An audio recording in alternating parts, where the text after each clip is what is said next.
The foundation stone for the construction of the oil refinery was laid at the auspicious time this morning at the Mirijavilla Export Processing Zone.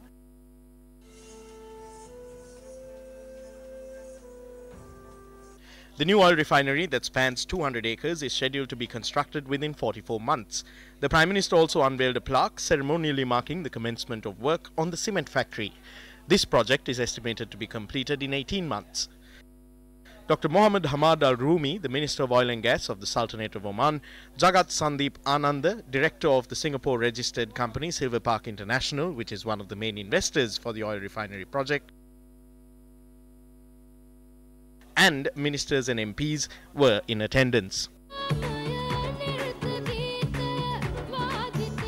We are humbled, we are honored to have received this invitation to be part of development of Sri Lanka. Sri Lanka and Oman goes a long way, and hopefully we are going to be part of you for a long time. This is not a project that will last 3 years. This partnership between Oman and Sri Lanka in this extremely important project for both countries, for both people, plus our partners from India, of course. 500 direct and another 1,500 indirect jobs will be created through the construction of the cement factory. The objective through the oil refinery is to create 1,500 direct and 3,000 indirect jobs. This program aims to develop the Hambantota district. I promise everyone that this massive project will become a reality. Several representatives of the Flower Bud Party who were appointed through your votes have engaged in several Middle Eastern tours in the recent past to prevent the oil refinery project from becoming a reality. I must clarify that in order to proceed with the oil refinery project, there is an environment impact assessment that must be approved. There are several obstacles that must be passed. However, I assure you that this project will see the light of day.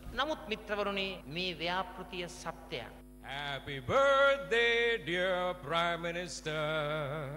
Happy birthday to you. Happy birthday, Honorable Ranil Wickrem Singh. Would like to invite you on stage, sir, because we have a very special file in Honorable Sajid Premadas's hand, and that has a lot of meaning. Minister Sajid Premadasa also made a private donation of 350,000 rupees to the Yowan Puraya.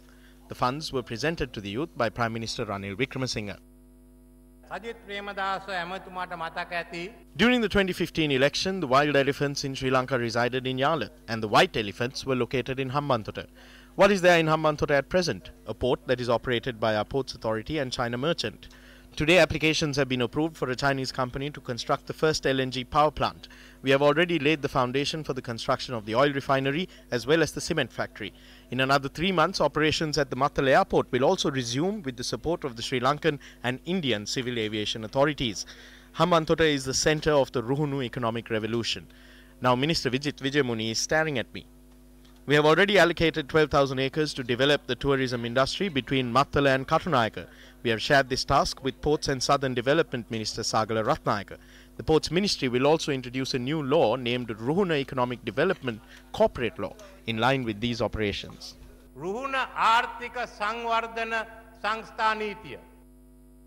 Several points raised over the past few days regarding this project have given rise to reasonable cause for suspicion among the public. While much ado was made at the launch ceremony today regarding Oman's involvement in this project, the Omani Minister of Petroleum and Natural Gas made no mention of any investment. Whilst Deputy Minister Nalin Bandara claimed that Oman's Ministry of Oil and Gas would have a 30% stake in the project, as Newsfirst revealed recently following inquiries, Oman has not invested in such a project. The official announcement released by the government also indicates that the Omani minister attended today's event as a guest and not as a stakeholder in the investment. However, it would be interesting to ask the question why the Omani government is interested in this project. The answer is clear. Oman would supply crude oil to Sri Lanka, which in return will be hugely beneficial to the country. Furthermore, the government is yet to make a proper clarification on questions posed regarding the main investor, Silver Park International, a company registered in Singapore. According to a recent Reuters report, although the company is registered in Singapore, the main shareholder is the Accord Group of India. The founder-chairman of the Accord Group is the Tamil Nadu politician and member of the Dravida Munnetra Kalagam, Dr. S. Jagat Rakshakan. The Hindu newspaper reported recently that 3 of the 4 members of the board of directors of Silver Park International are related to Dr. Jagat Rakshakan. Given the purported involvement of so-called shell companies and the apparent shroud of secrecy surrounding this project, it would even be justifiable for the public to question whether this is an effort to launder money belonging to Arjuna Mahendran, currently absconding from justice in Singapore. The allegations of money laundering are further validated when considering the investor for the cement factory for which the foundation stone was laid today. Do you recall the Dubai Marriott deal? A key individual in this deal, which is fraught with allegations of irregularities, was Nandana Lokuvithana. Fingers have been pointed at Nandana Lokuvithana with regard to a host of deals which took place under the Mahinda Rajapaksa regime, including the purchase of the Dubai Marriott Hotel. Whilst the Ceylon Steel Company owned by Lokuvithana had received special tax exemptions in the recent past, the Board of Investment had proposed that these exemptions be lifted.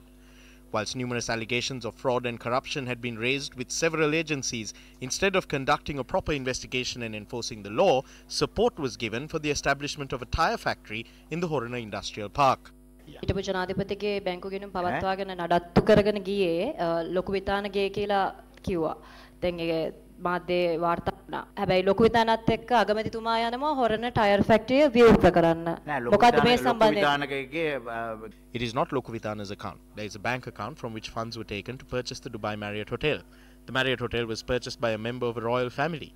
What has happened is that a minister is giving Nandana Vitharana a tyre factory. එයාත් එක්ක සම්බන්ධ එයාට tyre ෆැක්ටරියක් දෙන්න ගියා අපේම ඇමතිවරයෙක්. එහෙම තමයි ඒව සිද්ධ වෙන්නේ. ඒක ඇතුලේ සම්බන්ධයක් තියෙනව නේද මතුමා? ඕව නැති කරන්නේ කොහොමද? Questions arise as to whether Minister Senaratne was referring to the Prime Minister in this instance because of the following telephone conversation with Nandana Lokuvithana. The Prime Minister has told to release it, so the cement one is okay. Now they were talking today about a technical team that has come. Now, brother, we need to look at how we can turn the others to our side.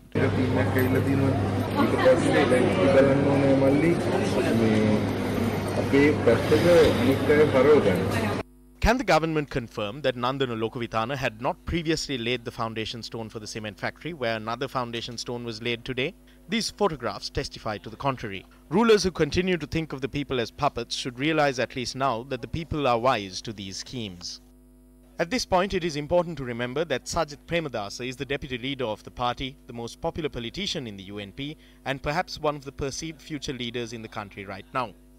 What is most bizarre is the fact that while Sajid Premadasa is the deputy leader and the leading representative from Hambantota, the Prime Minister announces that economic development in the south, including Hambantota, will be overseen by his erstwhile colleague and friend, Sagala Ratnayaka. This is typical of Ranil Wickremesinghe and Malik Samaravikrama. These are the games they play. They dangle carrots and then withdraw powers. Political analysts believe that the very same strategy is being used to lure in the Honourable Speaker, who will perhaps realize this too late. Minister Premadasa should be wary at this point. Everyone knows the leadership will come to him. He is the deputy leader and extremely popular amongst party supporters. All we can say is be careful. Minister Premadasa, you have traversed a hard road and were never assisted by the party's hierarchy. But as it did for your father, the late President Ranasinghe Premadasa, the love of the people will place you on the leadership platform.